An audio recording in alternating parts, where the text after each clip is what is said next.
오늘은 요한계시록 강의 오늘 42번째 시간으로 하나님의 진노의 대접을 쏟다라는 제목으로 하나님의 말씀을 상고하고자 합니다. 우리는 지난 2시간에 걸쳐서 3대 7중 재앙 가운데 드디어 마지막 7 대접 심판을 이제 우리가 맞이하고 있습니다. 그래서 2시간에 걸쳐서 7 대접 심판의 서막에 해당되는 두 환상을 우리가 살펴봤습니다. 먼저 첫 번째 살펴본 환상은 모세의 노래와 어린 양의 노래에 관한 환상입니다. 이것은 이스라엘 백성들이 이집트로부터 탈출하여서 홍해바다 건너편에서 이제 하나님의 구원을 모세와 이스라엘 백성들이 찬송했던 것처럼 어린 양의 그 권능과 그 힘으로서 초대교회의 모든 성도들도 이제는 고난과 박해를 통과하여서 하나님 보좌 앞에서 드디어 찬송할 그날에 올 것이라는 것을 그 소망의 노래임을 우리가 살펴본 것이고, 두 번째의 환상이 무엇이었습니까? 바로 하늘의 정거장막 성전에 관한 환상을 살펴봤지 않습니까? 7 천사가 하나님의 네 생물 가운데 하나로부터 이 금대접을 가지고 나오지 않습니까? 그러면서 하나님의 성전 안에 연기가 빽빽하여서 그 하나님의 재앙 심판이 끝날 때까지 아무도 그 성전으로 들어갈 수가 없습니다. 그것은 무슨 의미죠? 지금까지 하나님께서 오래 참으시고 인내하시고 자비를 베풀어 주셨던 그 모든 은혜와 자비의 시간이 이제는 끝나고 다시는 멈출 수도 없고 돌이킬 수도 없는 이제 하나님의 심판의 역사가 시작될 것임을, 그것을 예고하는 것이지 않습니까? 그렇게 해서 이제 진노의 대접을 쏟을 준비가 이제 다 완료되었습니다. 여기까지가 우리가 지난 2시간 살펴본 내용이고, 이제 오늘은 이 16장에서 드디어 7 대접이 이제는 중단 없이 막간이 없이 쉴 새 없이 7 대접까지 쏟아지는 그 내용이 이제 16장입니다. 오늘 드디어 우리가 16장에 들어가도록 하겠습니다. 오늘 1절에서는 또 내가 들으니 성전에서 큰 음성이 나서, 이렇게 시작하는 것을 볼 수 있습니다. 여러분, 지금까지는 내가 보니 계속적으로 하나님께서 이 요한에게 환상을 보여주셔서 그 환상을 기록했는데, 오늘은 내가 들으니, 오늘은 요한이 이제는 보는 것이 아니라 어떤 큰 음성을 오늘 들었다고 기록을 하고 있습니다. 그런데 그 큰 음성은 성전 안에서 들려오는, 성전 속에서 들려오는 그런 음성인 것이죠. 여러분, 그러면 이 음성의 주인공이 누구겠습니까? 성전 안에서 들려오는 이 음성의 주인공은 바로 하나님이신 거죠. 여러분, 성전은 하나님의 임재의 장소요, 하나님이 좌정에 계시는 곳이 성전이지 않습니까? 그 속에서 들려온 이 음성은 바로 하나님의 음성이고, 그 음성은 큰 음성이다, 이 말씀을 기록을 하고 있습니다. 여러분, 성경 속에는 하나님의 음성이 아주 세미한 음성으로 들려오는 그런 말씀도 있습니다. 대표적으로 어디서 우리가 그것을 발견할 수 있죠? 열왕기상 19장에 가면은 이제 호렙산에 도착한 이 탈진했다가 이제 낙심했다가 이제 사역을 이제 그만두고 차라리 하나님 내 생명을 취하십시오, 이렇게 절망하였던 이 엘리야를 주님께서 아주 친근하게 그 영혼을 격려하고 그 영혼을 세우기 위하여서 아주 세미한 음성으로 주님께 다가오는 그 말씀을 우리가 알고 있습니다. 그래서 성경 속에는 정말 세미한 음성이 필요한 영혼들에게는 주께서 세미하게 말씀으로 다가오시는 거죠. 그러나 그런 말씀만 있는 것이 아닙니다. 때에 따라서는 오늘 이 본문처럼 크고 우렁찬 음성, 그래서 이 음성이 하나님께서 진노의 음성 또는 하나님께서 어미로움을 드러내는 그 두려운 큰 음성으로 그렇게 당신의 뜻을 드러내는 그런 경우도 있다는 거예요. 여러분, 그렇기 때문에 우리는 성경 속에 하나님의 세미한 음성도 들을 수 있어야 되고, 이 우렁찬 이 큰 음성도 들을 수 있어야 되는 거죠. 여러분, 이것은 신앙생활을 하면서 하나님의 끊임없는 사랑과 위로와 격려와 이 따뜻한 말을 듣기만을 원하는 그런 신앙의 사람이 있습니다. 마치 우리가 자녀를 키우다 보면은 우리 자녀 가운데에서도 조금만 책망을 하면은 조금만 이렇게 회초리를 들거나 책망을 하면은 깊은 침체 속으로 들어가는 그런 사람이 있습니다. 그래서 나이가 먹고 자라도 혼을 못 냅니다. 여러분, 이것은 뭔가 하니까 미성숙한 거죠. 그러니까 어릴 때는 어린아이답게 이렇게 부모가 교훈을 한다든지 책망을 한다든지 그것을 받아들일 수 있어야 되고, 이제 그 아이가 성장하면은 이제는 매초리나 이렇게 어떤 그 훈육을 위해서 고통을 가할 필요가 없습니다. 인격적으로 이제 대화가 되기 때문에. 그런데 문제는 세월이 지나고 나이가 먹더라도 여전히 이 미성숙한 인격을 가지고 있는 그런 경우를 봅니다. 그럴 경우에는 따끔하게 책망이나 혼을 내지를 못하는 거죠. 그러면 결국은 그게 뭐냐? 이 미성숙한 채로 인격이 이제는 굳어지면서 어른이 되는 거예요. 그래서 이 세상에 어른 나이들이 얼마나 많은지 모르겠어요. 어른 나이들이. 나이만, 몸만 성숙하여서 어른처럼 보일 뿐이지, 이 인격이, 이 인간의 내면에 있는 희노애락을 자기가 통제하고 또 그것을 세상 사람과 관계성 가운데서 풀어가는 이런 성숙함이 없는 이 내면 아이가 얼마나 미숙한 어린이가 많은지 몰라요. 여러분, 그것처럼 신앙 안에서도 하나님의 달콤하고 하나님의 격려하고 위로하는 그런 음성만 듣기를 좋아하는 사람이 있다는 거예요. 그러니까 약간만 하나님의 말씀 가운데에 책망을 하거나 영혼을 찌르는 말씀이 있으면 그냥 피해갑니다. 그것이 강단에서 설교되어지고 선포되어지면 싫어하는 거예요. 여러분, 신구약 성경의 80% 이상이 책망하고 또 심판을 예고하고 경고하는 말씀으로 이 80% 이상의 이 성경이 그런 말씀으로 이루어지는 거예요. 그러니까 우리가 달콤한 말씀을 오히려 80% 달라고 하는 것은 이 성경의 정신과 어긋나는 거죠. 그래서 우리가 지난주도 잠깐 말씀드렸던 것처럼 구약시대 때도 이스라엘 백성들이 절기를 맞이해서 성전에 나올 때마다 하나님이 그들 머릿속에 각인시키는 것이 바로 뭔가 하니까, 번제를 드리려고 성전 마당에 딱 도착하는 즉시 이 번제단을 보는 순간, 저것은 모세와 아론, 즉 하나님의 질서를 거역하였던 그 이스라엘 백성 250명이 불타 죽었던 그들이 남겨진 그 놋향로, 놋으로서 이 놋제단을 만들었구나. 성전에 도착하는 즉시 그들이 깨닫는 것은 우리 조상은, 나는, 우리 내면 속의 혈통은 끊임없이 하나님을 대적하는 죄인이 우리의 본성이다.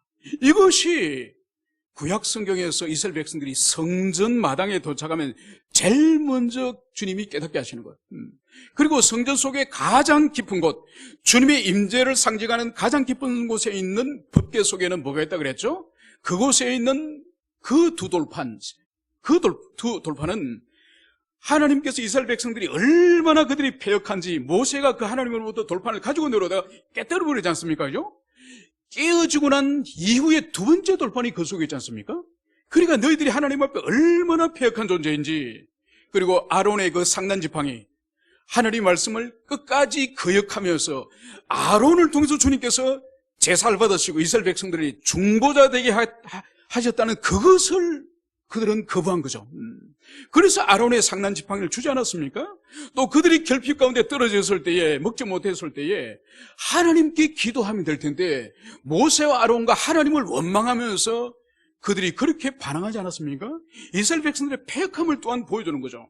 그래서 구약의 이스라엘 백성도 그들이 성전에서 모든 예배와 제사를 드리는 그 과정 가운데에 자신들의 원래의 존재, 원래의 뿌리가 어떤 존재인지 그것을 이스라엘 백성들에게 계시하신 거죠. 신약에도 마찬가지입니다. 우리가 주님 앞에 설 때마다 십자가 앞에 서지 않습니까? 그 십자가 뭔가요? 우리의 재성과 우리의 자아는 하나님이신 예수님이 죽지 않고, 예수님이 피 흘려 죽지 않고는 도무지 사유될 수 없는 죄악성을 우리가 가졌다. 그런 존재라는 것을 보여주는 것이 바로 십자가죠. 그래서 우리가 얼마나 큰 죄악을 가진 죄인인지, 그리고 그 죄악을 위해서 하나님이 얼마나 큰 대가를 지불하셨는지가 예수의 십자가를 통해서 보여주는 거죠. 그래서 우리에게는 항상 세미한 주의 음성과 함께 오늘 여기 등장하는 이 큰 음성, 우렁찬 음성, 성경 속에서 하나님께서 죄인들 향해서 부르짖는 그 음성, 이 음성을 아울러 들을 수 있는 그 믿음을 여러분들이 가지시기를 축원합니다. 그래서 앞으로 진행될 이 7 대접 심판은 이제 우연적 어떤 자연적 현상이나 우연적 어떤 사건이 아닌 하나님으로부터 말미암는 하나님이 이 세상에 던지시는 하나님의 심판이라는 것을 그것을 여기서 볼 수가 있습니다. 그런데 오늘 이 대접을 오늘 하나님께서는 땅에 쏟아라, 이 대접을 땅에 쏟아라라고 말씀을 하고 있습니다. 여러분, 대접이 이 컵이랑 어떻게 다를까요? 대접은 어떤 걸까요?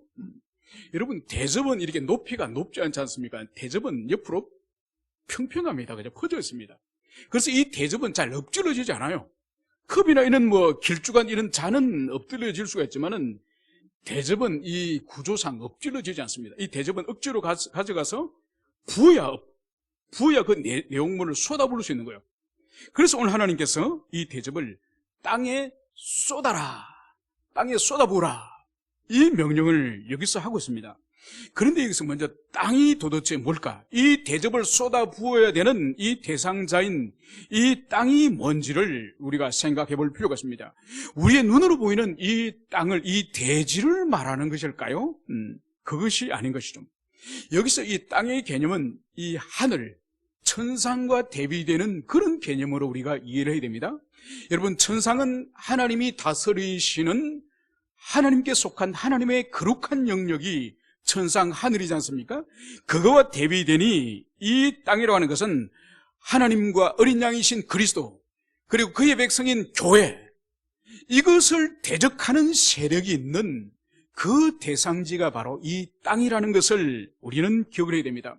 그래서 이후로 이 땅에 대해서 2절에서는 또 땅이라고 기록하고 3절에서는 바다, 그리고 4절에서는 강과 물의 근원, 그리고 8절에서는 하늘의 해. 그래서 이 땅을 이 사중적으로 오늘 설명하고 있음을 볼 수 있습니다. 그래서 이 땅의 개념은, 이 땅의 소도라고 하는 이 의미는 뭔가 하니까 이 세상 전체, 즉 악의 세력이 지배하고 있는 이 세상 전체에 하나님의 이 대접을, 진노의 대접을 쏟아부으라, 이 말씀인 거죠. 그래서 하나님의 이 진노의 대접, 이 심판은 하나님의 영역 밖에 있는 이 지상의 악의 영역에 있는 모든 대상이 이 심판에 속한다는 것을, 그것을 보여주는 것이죠. 오늘 2절에 따르면은 이 첫째 천사가 가서 그 대접을 땅에 쏟음에 짐승의 표를 받은 사람과 그에게, 그 우상에게 경배하는 자들에게 악하고 독한 종기가 나더라. 이제 이 첫 번째 천사가 대접을 이제 땅에 쏟을 때 어떤 일이 발생하였는지, 오늘 그 발생한 결과를 오늘 성경은 기록을 하고 있습니다. 오늘 그 결과가 바로 뭔가요? 짐승의 표를 받은 사람과 그 짐승의 우상을 경배한 자들에게 악하고 독한 종기가 났다. 이것을 여기서 말씀을 하고 있는 거죠. 여러분, 우리는 이미 13장에서 이 짐승의 표가 뭔지, 이 짐승의 이름, 이 666이 뭔지를 먼저 살펴봤습니다. 여러분, 이것은 로마 시대 당시에 사람의 이름을, 이 알파벳으로 사람의 이름을 기록을 하지 않습니까? 그런데 고대 시대 때 헬라나 이 히브리어 이 알파벳의 여기에는 이 숫가가 있습니다. 이 숫가가 있기 때문에 이 숫가를 모두 합친 숫자가 그 사람을 대신하는 그런 의미를 가지고 있다는 것을 살펴본 거죠. 그래서 666, 짐승의 수인 666은 그 시대의 황제, 로마 황제, 그 황제 이름을 알파벳으로 나열하여서 각 알파벳에 이 숫가를 합산하니 666이라는 것을 우리는 13장에서 이미 살펴봤습니다. 그래서 이 짐승의 표를 받은 사람, 이 사람은 바로 뭘 말하는 거니까 1차적으로는 로마 제국 당시의 로마 제국 당국의 이 강력한 황제 숭배, 이 황제 숭배를 강요할 때에 그것을 거부하지 못하고, 그것을 거부했을 때는 거래를 할 수 없고 기본적인 생계를 유지할 수 없고 직업을 가질 수 없는 그런 사회적인 불이익을 당하기 때문에 그것을 승복하여서 황제 숭배에 참여한 사람에게 이 짐승의 수가 부여되지 않습니까? 그래서 여기서 이 짐승의 표를 받은 사람이라고 하는 것은 당시에 이 억압적인 이 적그리스도 세력에 의해서 바로 승복하여서 황제 숭배에 참여한 그 사람을 여기서 말하는 것이죠. 여러분, 이것은 종말에 있어서 더 강력한 적그리스도 세력이 이 세상에 출현하여서, 그래서 이 세상의 모든 사람으로 하여금 그 적그리스도를 숭배하는 우상 숭배 자리로 우리를 이끌 거라고 우리가 지난번에 배우지 않았습니까? 여러분, 그래서 이것은 무엇을 말하는 거니까 앞으로 장차 로마 시대 황제 숭배를 버금가는 더 강력한 그런 악한 지도자를 숭배하는 그런 시대가 올 것을 말하는 거죠. 그래서 그 시대에 그 악의 세력, 강력한 세속 권력에 승복하여서 그 우상 숭배에 참여한 사람에게 이제 짐승의 표를 주지 않습니까? 그 표를 받은 사람의 몸에 오늘 악하고 독한 종기가 나더라. 이 말씀을 여기서 하고 있습니다. 여러분, 여기서 종기라고 하는 이 헬라 헬코스라고 하는 이것은 무슨 의미가 하니까 이 골먼 이 종기 상처, 골먼 상처, 이런 의미예요. 여러분, 요즘은 별로 볼 수가 없습니다만 한 30년 전에 제가 군대에 있을 때에, 제가 이제 군대 병원에서 근무를 했지 않습니까? 근무를 하면은 가장 흔히 보는 질병 중에 하나가 뭔가 하니까 봉화지겸이라는 질병이 있습니다. 여러분 들어보셨습니까? 이게 뭔가 하니까 특히 군인들은 그 밖에서 생활하는 것보다 좀 더 이렇게 청결하지 못합니다. 그래서 불결하기 쉽고, 그리고 군에서 이제 영양 부족이 또 많습니다. 오래전에는. 그리고 훈련은 강하고, 그러니까 자연스럽게 몸이 이렇게 면역력이 떨어지는 거죠. 그러니까 요즘처럼 훈련도 별로 없고 그런 것이 아니라 1년에 100km 행군을 기본적으로 봄, 가을로 2번씩 하고, 또 행군뿐만 아니라 다양한 훈련들이 아주 많습니다. 요즘은 군대에서 여름에 풀도 군인들이 풀을 안 매더만요. 그 부대 안에 그 풀 제거 작업도 밖에 있는 그 용역 회사들이 풀을 패고, 눈도 안 치우더만요. 행군도 하지 않고, 그리고 무슨 사격 위험한 걸 훈련을 아예 안 시키더만요. 그러니까 30년 전에 다 하는 거죠. 그러니까 면역이 떨어져 가지고 특히 다리 부위에 이 발등이라든지 이 정강이 부위에 봉화지겸이라는 게 생깁니다. 그러면은 이게 염증이 생기면서 거의 한 작은 계란만한 염증, 누런 염증 덩어리를 가지고 옵니다. 그럼 그것을 이제는 소독을 하고 파내는데, 그것을 다 상처를 파내면은 마치 총알이 뚫고 간 것처럼 이런 구멍이 하나 펑 뚫힙니다. 여러분, 거기까지 이르려면은 이 친구가 얼마나 열에 시달리고, 그래서 39도, 40도씩 열이 올라갑니다. 그러면서 식은땀을 줄줄 흘리면서 여러 날 이제 입시를 해가지고, 병실에 입시를 해가지고 치료하는 것을 봅니다. 여러분, 그 하나가 몸에 생겨도 여러 날 동안 39도, 40도를 오르내리면서 그렇게 식은땀을 흘리면서 죽을 맛인데, 거기 온 몸에 이 악성 종기가 생겼다고 생각해 봅시다. 얼마나 그 사람의 고통과 그 아픔이 얼마나 크겠습니까? 바로 이 지상에서 그 악한 사단의 체제, 그 적그리스도에게 승복하여서 그 짐승의 표를 받은 사람, 그 짐승의 우상을 숭배한 사람에게, 이제 지상의 모든 사람에게 몸에 이 악성 종기가 발생함을, 그것을 볼 수 있습니다. 여러분, 이것은 이집트의 10가지 재앙 가운데 6번째 재앙과 정확하게 일치하는 거죠. 10가지 재앙 가운데 6번째 재앙이 바로 온몸에 독종이 일어나지 않았습니까? 바로 그러한 현상이 오늘 이 일 가운데 일어나는 거죠. 그런데 오늘 분명한 것은 여기에는 하나님의 자녀들, 그리스도의 백성들은 여기에 포함되지 않습니다. 오늘 명백하게 이 질병의 대상자는 바로 짐승의 표를 받고, 그리고 짐승의 우상을 숭배한 그 불신앙의 세력, 끝까지 그리스도를 영접하지 않고 복음을 영접하지 않고 하나님의 창조 질서를 거부한 그 악의 세력에 속한 그들에게 오늘 이 독한 종기가 발생하였음을 볼 수 있습니다. 여러분, 그래서 우리 그리스도인은 이 계시록을 읽을 때에 이 계시록은 분명하게 그리스도 안에 있는 자들에게 어떠한 은택이 주어지고 그리스도 밖에 있는 자들에게 어떠한 심판과 형벌이 주어지는지를 이 계시록은 명백하게 그것을 말씀을 하고 있습니다.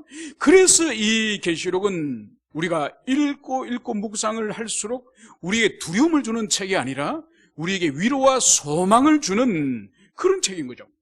그리고 이것은, 이 계시록은 먼 장래에, 이 세상 끝장나는 먼 장래를 위해서 주신 책이 아니라 분명히 주님께서는 언약의 백성을 보존하실 뿐만 아니라 악의 세력은 반드시 심판하신다고 하는 이 계시 말씀을 우리가 깨달았다고 한다면, 그럼 지금은 어떻게 살 것인가?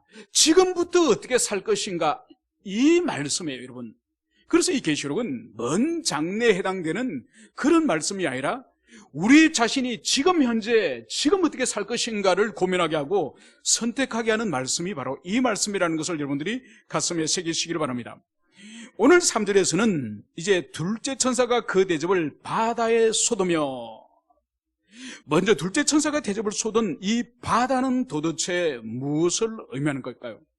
우리가 여름 휴가를 맞아서 해운대나 경포대나 가면 볼 수 있는 그 푸른 파도가 있는 그 바다를 의미하는 것일까요? 그런 의미가 아닙니다. 여러분, 성경 가운데서는 이 바다에 다양한 말씀들이 있지만은 일관되게 이 바다에 관한 계시의 말씀은 바로 뭔가 하니까 땅과 함께, 땅과 마찬가지로 바로 악한 어둠의 권세자들이 통치하는 이 세상의 영역이 또한 이 바다예요. 그래서 이 바다에 관해서 이 악한 세상의 이 왕들 그리고 나라들이 포함되어 있는 이것을 이 계시록에서는 바다라고 그렇게 말씀을 하고 있는 거죠. 그래서 계시록 12장 17절에서 우리는 용에 관한 계시를 우리가 지난번에 배웠습니다. 그때 이렇게 기록을 하고 있는 거죠. 예수의 증거를 가진 자들과 더불어 싸우려고 바다 모래 위에 용이 서 있더라. 그러니까 용이 서 있는 곳이 이 바다 모래 위에 용이 서 있음을 말씀을 하고 있습니다. 그리고 13장 1절에서는 바다에서 한 짐승이 나오는데 뿔이 여리오 머리가 7이라. 여러분, 바다에서 나온 이 짐승의 존재가 뭐였죠? 그것은 바로 사탄의 두 대리인 가운데 첫 번째 대리인인 적그리스도의 세력, 바로 이 세력이 바다로부터 나옴을, 그것을 보여주고 있습니다. 그리고 계시록 17장 1절에서는 많은 물 위에 앉은 큰 음녀, 이 큰 음녀는 이 바벨론, 즉 이 적그리스도를 상징하는 이 바벨론 이 제국, 이것을 말합니다. 이 큰 음녀가 바로 많은 물 위에 앉아있다. 이 많은 물은 물리적인 물을 말하는 것이 아니라 이 바다를 말하는 거죠. 그래서 하나님을 거역한 이 지상의 나라와 민족과 이 위에 이 바벨론, 이 거대한 제국 바벨론이 오늘 있음을 여기서 보여주는 거죠. 그래서 일관되게 성경 속의 바다의 개념은 악한 세상의 권세자들이 다스리는 영역, 즉 땅과 유사한 개념인 것을 우리가 기억을 해야 될 것입니다. 이어서 오늘 이 둘째 천사가 이제 대접을 바다에 쏟으니 어떤 일이 벌어졌을까요? 바로 바다가 곧 죽은 자의 피같이 되니 바다 가운데 모든 생물이 죽더라. 둘째 천사가 대접을 이제 바다에 쏟을 때에 일어난 현상이 뭔가요? 바다가 죽은 자의 피같이 되었다. 여러분, 바다는 평소 어떤 모습이죠? 아주 아름다운 그 코발트 빛깔의 그런 바다도 있지 않습니까? 얼마나 아름답습니까? 그죠? 그렇게 파도를 치고 있는 그런 아름다운 바다가 죽은 자의 피같이 되었다. 여러분, 죽은 사람의 흐르는 피가 어떤 색일까요? 선홍색, 붉은색일까요? 아니요. 아주 시커먼 콜타르 같은 색이에요. 사람은 죽는 즉시 우리 속에 있는 미생물이 드디어 부패를 시작합니다. 그러니까 죽으면서 이제 더 이상 우리 몸속에 생명의 작용이 멈추지 않습니까? 생명의 작용은 스톱해버리고 우리 몸속에 박테리아와 바이러스가 얼마나 많습니까? 그죠? 그 수많은 박테리아와 바이러스가 드디어 왕노릇을 하면서 급속도로 우리 몸이 썩어가는 거죠. 그 가운데 제일 먼저 썩는 것이 바로 뭔 거냐? 이 피예요, 피. 그래서 살아있을 때는 심장으로부터 아주 선홍색의 피가 나온다고 하면은 죽음과 함께 우리 이 피가 검은색으로 급속도로 변해가는 거죠. 그래서 오늘 이 둘째 대접이 쏟아 부어진 이 바다의 모습이 바로 죽은 자의 피 같은 이런 시커먼 썩어버린 그런 바다임을 그것을 여기서 보여주고 있습니다. 여러분, 바다가 죽은 자의 피처럼 되었다. 여러분, 피가 말하는 이 근본적인 의미가 뭐죠? 피는 죽음을 상징하고 또 하나님의 심판을 상징하는 것을 볼 수 있죠. 여러분, 그래서 이 또한 바다가 피로 변하는 이 모습 또한 애굽의 10가지 재앙 가운데 첫 번째 재앙인 이 나일강이 피로 변한 이 사건과 이제 관계가 있음을 그것을 볼 수 있습니다. 여러분, 그것뿐만 아니라 이 바다가 이제 피로 변하는 이 모습은 나팔 재앙에 있어서 두 번째 나팔을 불 때에 나팔 재앙과 매우 유사함을 볼 수 있습니다. 8장 8, 9절은 이렇게 말씀을 하고 있습니다. 불붙은 큰 산 같은 것이 바다에 떨어져서 바다의 3분의 1이 피로 변하고 바다의 생물들의 3분의 1이 죽고 배들의 3분의 1도 깨어졌다. 여러분, 이 두 대접 심판의 이 결과는 바다 가운데 있는 모든 생물이 죽었다고 한다면은 두 번째 나팔의 심판은 전부가 아닌 모두가 아닌 3분의 1의 생명이 죽고 3분의 1의 바다가 죽고 3분의 1의 바다가 피로 변하는 이 차이인 것이죠. 그러니까 이 나팔 재앙은 국지적이고 부분적인 심판이라고 한다면은 이 대접 재앙은 모든 바다 전체가 이제 피로 변해버리고 모든 바다 전체 안에 있는 생명체들이 다 죽는 그런 일이 일어남을 여기서 볼 수 있습니다. 여러분, 그래서 이 심판은 이 바다가 의미하는 것이 바로 뭐죠? 땅과 마찬가지로 하나님을 거역하는 이 악의 체제의 지배하에 있는 이 모든 세상의 이 권세를 말한다고 말씀드렸습니다. 거기 속한 모든 생명체들이 다 죽임을 당하는, 다 심판을 당하는 그런 심판이라는 것을 볼 수 있는 것이죠. 그리고 여기서 우리가 두 번째 대접 재앙의 이 결과 가운데 하나가 우리가 주목해 볼 만합니다.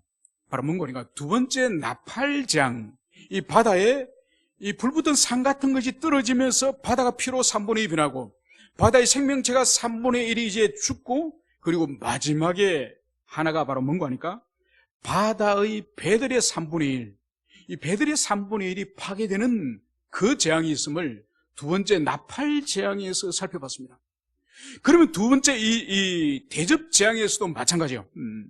그러니까 나팔 재앙에서 배가 3분의 1 파손된다는 의미는 이 편지를 받는 이 초대교회 성도들의 입장으로 볼 때에 바다 배가 3분의 1 파괴된다는 의미가 뭘까요? 그것은 바로 로마 제국의 이 경제 시스템을 유지하는 것이 바로 뭔가 하니까 해상 바다 무역이에요.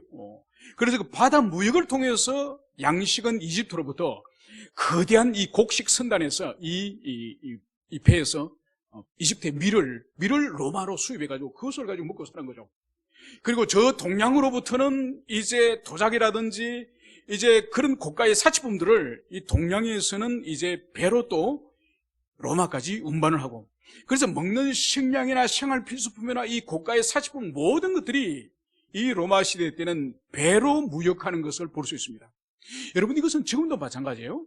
지금도 전 세계 물동량, 전 세계 이 무역의 물동량은 90%가 이 바다 배를 통해서 이 거대한 이 화물선을 통해서 운반되는 거예요.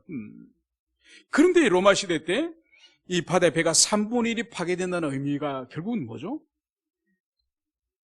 이 지역 간에 이 경제 시스템을 유지하는 이 무역체계 전체가 로마 시대 때 무너질 것임을, 무너지면 어떤 문제가 생기죠? 경제적인 대공황이, 가난과 결핍이라고 하는 경제적 대공황이 일어날 것을, 그것을 말씀하는 거죠.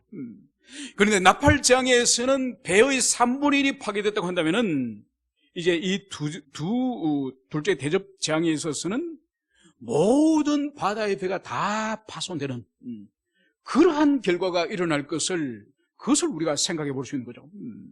여러분, 그래서 이것은 앞으로 이제 이 두 번째 대접 재앙의 심판, 이 땅에 실행될 때는 단순히 인간의 생명뿐만 아니라 이 바다에 속하는 모든 악의 이 권속들이 죽음을 당하는 뿐만 아니라 바로 경제 시스템 자체가, 이 경제 시스템 자체가 완전히 무너짐을, 그것을 보여주는 거죠.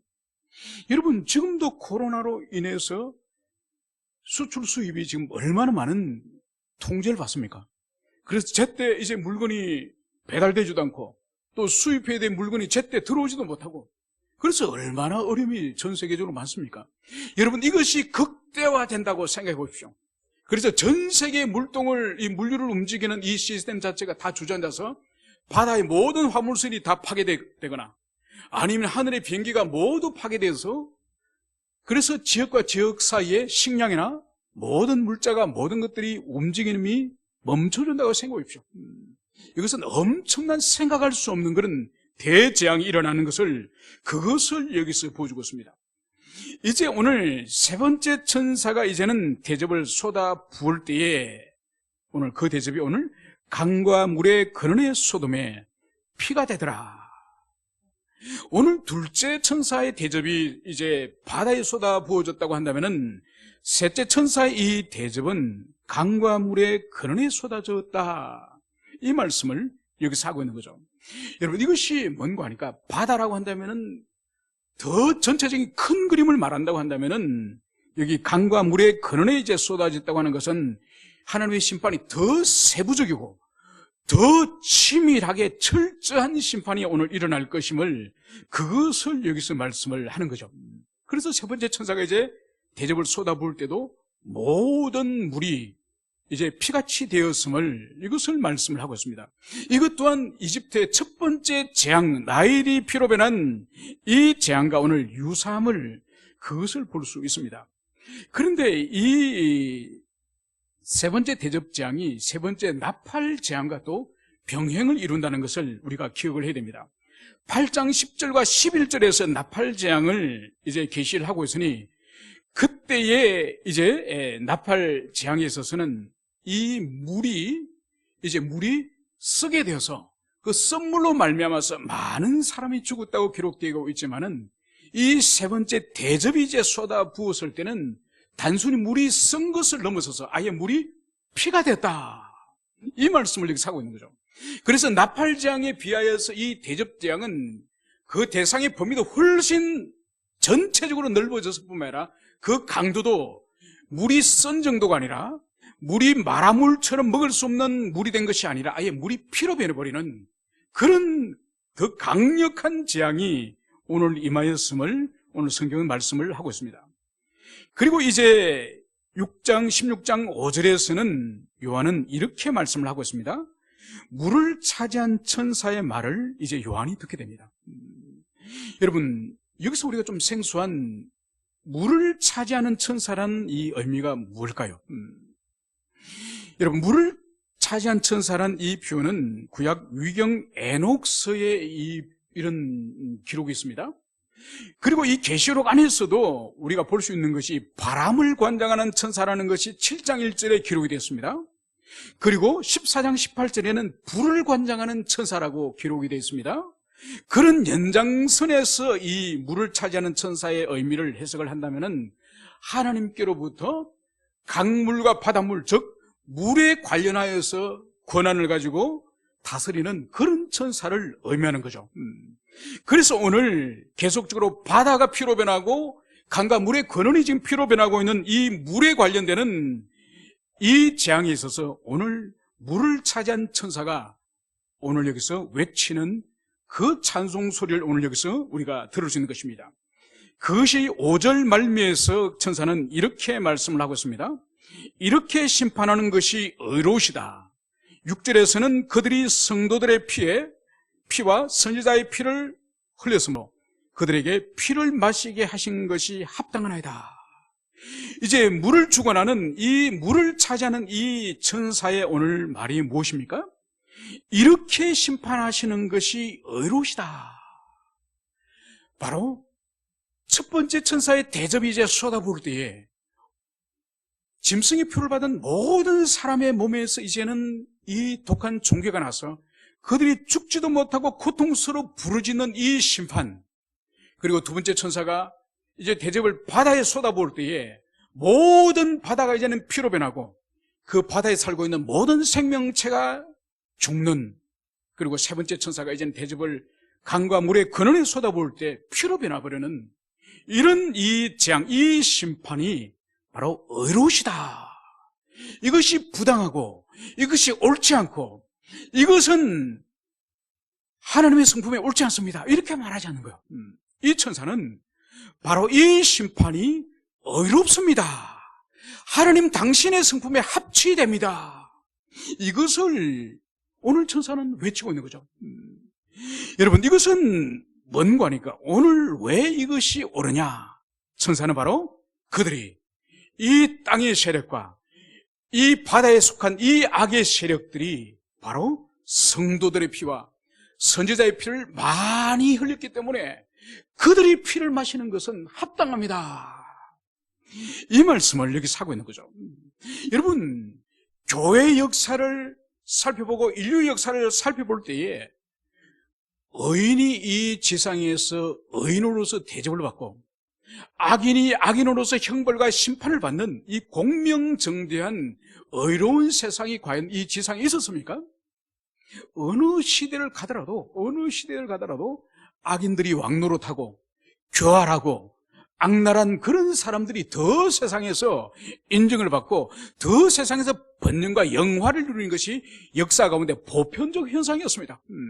그래서 수많은 사람들이 이 세상이 불공평하고 이 세상에 악인들이 잘 되는 것을 보고 자신도 그 악을 쫓아가는 실족하는 수많은 사람들이 있습니다. 그래서 이 세상에 정직이라든지 진실이라든지 이런 것은 필요 없다. 그러면서 함께 악을 도모하는 그런 많은 일을 보는 거죠. 그래서 오늘날도 이 세상에 양심의 마지막 보루가 이 세상에 어디냐? 그것은 바로 이 세상 나라 안에서는 사법부. 이 사법부가 세상의 공의와 정의를 실현하는 마지막 보루. 그래서 여러분, 법관에게 많은 그런 권한과 법관에 대한 사회적으로 존경을 하는 이유가 바로 뭔가요? 당신이 이 세상의 불공평과 불공정과 악을 마지막으로 교정할 수 있는 기회가 여러분의 손에 있습니다. 그러면서 사법부의 정의를 바라지 않습니까? 그죠? 그리고 또 하나의 마지막 양심과 이 마지막의 이 도덕과 윤리의 보루가 어디죠? 그리스도의 교회죠, 교회. 그래서 진리를 수호하고 진리를 따라서 살려고 모인 사람들이 교회가 되었지 않습니까? 여러분, 그래서 어느 사회나 한 나라의 사법부가 이미 썩어버렸거나 이미 교회가 이미 진리를 따르기보다는 자기의 유익이나 자기의 그 욕망을 따른다면 이미 그 사회는 망한 거예요. 껍질만 남아있는 것이지. 그래서 그 사회가 얼마나 정의로운가, 얼마나 그 사회가 하늘 보시 합당한가, 그것은 결국은 교회가 살아있느냐, 아니면 그 사회 일반은 종의 영역에서 공평과 정직은 사법부가 살아있느냐, 이걸 보면 그 사회의 현주소를 알 수 있는 것이죠. 그래서 오늘 이 천사는 지금까지 하나님이 이제 쏟아붓게 한 그 대접 재앙으로 온 세상이 이제는 이 심판으로 엄청난 일들이 지상에 일어나고 있지만은 오늘 이 천사 입은 무엇인가요? 이렇게 심판하는 것이 의로우십니다. 이것을 여기서 말씀을 하고 있는 것이죠. 여러분, 그래서 우리의 안목도 이 계시록을 따라서 하나님이 이 지상을 향해서 심판을 쏟아부을 때, 여러분, 우리는 그 심판 속에 있는 것이 아니라 우리는 이 대접 심판으로부터 벗어나서 심판이 쏟아지는 그 장면을 우리는 관찰하고 있는 거예요. 그 장면을 우리가 관찰하고 있기 때문에 우리 또한 이 천사의 심령을 가지고 오랜 세월 동안 의인을 박해하고 교회를 파괴하고 또 이 세상을 악으로 물들게 한 그 악의 세력들이 지금 하나님의 진노를 당하고 있는 이 모습을 보고 이 천사의 외침처럼 하나님의 이 심판이 의로우십니다. 이것을 우리가 가슴에 새게 됩니다. 여러분, 그래서 우리에게 필요한 것이 뭔가 하니까 이 세상에서 우리의 이 신앙생활이 이제 성숙하고 자라간다고 하는 것은 우리의 지성이 하나님이 주신 계시를 우리의 지성이 점점 밝히 깨달아가는 것이고, 우리의 정서는 우리의 속되고 우리의 악한 이 부패한 정서가 아닌 하나님의 거룩한 정서, 그것을 닮아가는 거예요. 그래서 하나님이 기뻐하시는 일을 우리가 기뻐하고, 하나님이 진노하시는 그 일을 우리도 진노할 수 있고, 하나님이 애통하시는 그 일을 우리도 볼 때 애통해하는 그 하나님의 정서를 우리가 닮아가는 거예요. 그리고 의지 또한 마찬가지예요. 예전에는 내가 하고 싶은 욕망을 다 하고, 내가 먹고 싶은 거 다 먹고, 내가 보고 싶은 거 다 하고, 내 욕망이 중심이 되어서 내 욕망을 이 의지가 실행하는 그 종로로서 했지만은 이제는 달라지는 거죠. 새로운 피조물이 되면 우리의 의지 또한 하나님이 무엇을 위해서 열심을 내시는가, 하나님이 무엇을 하시길 원하시는가, 그러한 하나님의 의지가 우리 의지 속에 부어져서 하나님의 의지를 우리가 닮아가야 되는 거죠. 그래서 우리가 그리스도를 닮아간다는 의미는 다른 의미로 하나님의 지성과 하나님의 정서와 하나님의 의지를 닮아가는 그것이 우리가 주님을 닮아가는 그 의미인 것이죠. 그래서 우리의 지성의, 우리 인격 전체가 점점 그리스도를 닮아갈 때에 그 사람이 진정으로 실제적으로 하나님의 자녀가 점점 되어져 가고 있다. 이것을 우리가 가슴에 새겨서야 할 것입니다. 이어서 마지막 7절에서는 내가 들으니 재단이 말하기를, 오늘 요한은 또다시 어떤 음성을 듣게 됩니다. 그런데 그 음성의 주체는 오늘 요한이 기록하기를 재단이 말하는 것처럼 오늘 기록을 하고 있다는 거예요. 여러분, 재단은 사람이 아니고 인격적 존재가 아닙니다. 이 재단은 하나님의 성소 안에 있는 하나님께 이 향불을 피워 올리는, 이 향불을 피워 올리는 그 금제단을 말하는 것이죠. 그래서 오늘 요한은 이 제단을 마치 사람인 것처럼 의인화하였음을 여기서 볼 수 있는 거죠. 오늘 이 제단의 오늘 음성이 바로 뭔가요? 그러하다. 주 하나님 곧 전능하신 이시여 심판하는 것이 참되고 의로우시도다 하더라. 여러분, 오늘 이 제단이 오늘 외치는 이 소리가 뭘까요? 바로 주 하나님 곧 전능하신 이여 심판하시는 것이 참되고 의로우시다. 바로 물을 관장하는 그 천사가 하나님을 찬양했던 것처럼 이 제단에서 들려오는 이 음성 또한 이 하나님의 심판이 참되고 의롭다. 이것을 오늘 여기서 말씀을 하고 있습니다. 여러분, 제단에서 어떤 음성이 들려오는 이 부분을 우리가 예전에 살펴보지 않았습니까? 어디에서 제단에서 음성이 들려왔죠? 그것은 바로 계시록 6장 9절에서 10절, 즉 첫 번째 우리가 인 시리즈를 공부할 때 5번째 인을 떼실 때에 바로 제단 아래에서 소리가 들려왔죠, 그죠? 그 제단 안에는 누가 있었죠? 바로 일찍이 죽임을 당한 순교자들의 영혼이 이 제단 안에 지금 모여있는 거예요. 그때 6장 9절 10절에서 순교자들의 영혼이 하나님께 어떻게 탄원하면서 어떻게 외쳤습니까? 바로 하나님께 언제까지 우리의 피를 갚아주지 않겠습니까? 그 순교자들이 하나님께 자신들이 이 지상에서 죽임을 당한 이 불의한 세상을 하나님 언제까지 보고 계시겠습니까? 우리의 이 죽음에 대해서 하나님 신원하여 주십시오. 그것을 이 6장에서 이 제단 아래에 모여있던 순교자들의 영혼이 하나님께 부르짖지 않았습니까? 오늘 이 본문은, 이 제단에서 들려온 이 본문은 바로 하나님께서 첫 번째, 두 번째, 세 번째 이 대접을 이 지상에 쏟아부으면서 심판을 향하는 것을 이 제단 안에 있는 이 영혼들이 보고 바로 하나님의 심판하는 것이 참되고 의롭습니다. 이것을 말씀하고 있는 거죠. 그래서 이 세 번째 이 대접을 통한 이 심판이 오늘 우리가 볼 수 있는 것이 6장에서 인심판이 벌어질 때 그 순교자들이 그 제단 안에서 부르짖던 하나님 언제까지 우리 피를 갚아주지 않겠습니까? 언제까지 이 지상의 이 불의한 이 세상을 심판하지 않겠습니까? 그 기도에 대한 응답으로서 오늘 이 세 번째 대접이 쏟아부어진 이후에 이 제단에서 바로 하나님의 그 심판은 참되고 의롭습니다. 우리가 그토록 기다렸던 이 심판이 드디어 당신께서 행하시니 당신의 심판은 참되고 의롭습니다. 이것을 드디어 이 순교자들이 그것을 고백을 하는 거죠. 여러분, 그래서 이제 말씀을 정리하고자 합니다.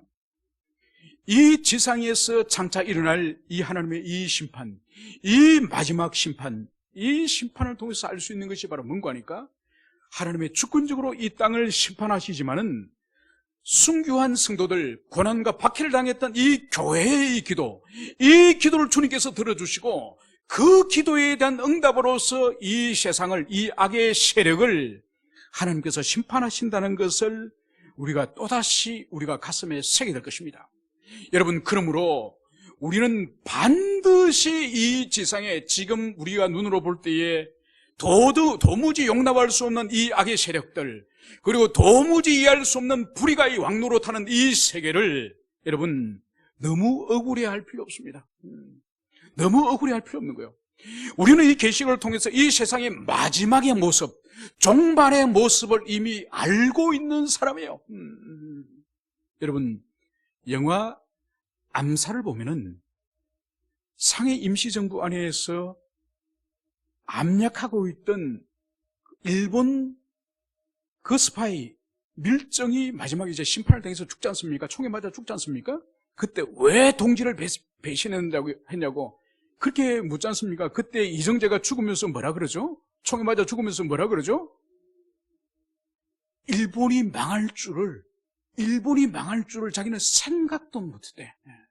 생각도 못했기 때문에, 이 악인들이 망할 줄을 생각도 못했기 때문에 민족을 배신하고 바로 매국노가 되어서 형제와 동지를 팔아먹은 그런 배신자가 된 거죠. 여러분, 이 세상 사람들은 이 세상 끝이 어떻게 될지 몰라요. 자신의 죽음 이후에 어떻게 될지 몰라요. 그리고 마지막에 심판이 있음을 그들은 전혀 몰라요. 그러나 우리 그리스도 안에 있는 자들은 우리 인생이, 우리 개인이 죽으면 어떻게 될 뿐만 아니라 이 세상의 역사의 마지막의 모습이 어떻게 될 것인지 우리는 오늘 이 말씀을 통해서 또다시 알고 있는 거예요. 그 순교자들이, 억울한 죽음을 당했던 그 순교자들이 하나님의 완전한 심판을 보고 하나님, 당신의 심판이 의롭고 참됩니다, 이것을 고백한 것을 우리는 이미 이 계시록의 말씀을 통해서 이미 우리는 듣고 깨달았습니다. 여러분, 그렇기 때문에 우리에게 필요한 것이 뭔가 하니까 우리는 이미 이 세상의 완성, 심판, 그것을 이미 알고 있는 자이기 때문에 이 세상의 악에 대하여서, 이 세상의 악의 세력이 왕노로 타는 것에 대해서 너무 이 세상에서 그들을 심판하지 못함에 대해서 너무 애통해할 필요 없다는 거예요. 반드시 역사의 마지막 이 순간에 반드시 주님이 완벽한 심판을 하시는 것을 오늘 여기서 볼 수 있는 것이죠. 그래서 우리가 이 세상에서 하나님의 의가 완전한 실현이 이루어지지 못하더라도 하나님 당신의 손으로서 이 지상의 인간의 법관과 인간의 어떤 힘에 의해서 완전한 의가 이루어지지 못하더라도 당신이 마지막 날은 당신의 직접적인 심판의 손으로 지상의 모든 악에 대해서 형벌하시는 그 하나님이라는 것을 마음에 우리 모두가 새겼으면 좋겠습니다. 함께 우리 기도하시겠습니다.